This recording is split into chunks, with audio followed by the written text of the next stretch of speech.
ভুট্টা চাষে ব্যস্ত সময় পার করছে গাইবান্ধার বিভিন্ন চরাঞ্চলের মানুষ।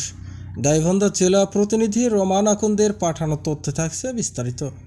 বিস্তীর্ণ এলাকা জুড়ে সবুজের সমারোহ, ফসলে ভরে উঠেছে মাঠ। গাইবান্ধা সদর উপজেলার বেশ কয়েকটি ইউনিয়নে ও চরাঞ্চলের মধ্যে বলাকার মোড়, পার দিয়ারা, কুন্দারপাড়া, নুনঘোলা, ফলিয়ার ঘোপ, বালাসীর বিভিন্ন চরাঞ্চলের মানুষরা এখন ব্যস্ত সময় পার করছেন ভুট্টা চাষে।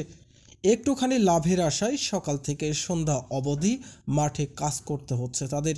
তারা বলেন, প্রতি বছর ফলন ও দাম বেশি পাওয়ায় এলাকার বেশিরভাগ চাষিরা ঝুঁকছেন ভুট্টা চাষে। ভুট্টা 6 মাসি আবাদি, 6 মাসের মধ্যে চলে আসে এই আবাদ। প্রথম থেকে মাঝের সময় সেচ দিতে হয় 3 থেকে 4 বার।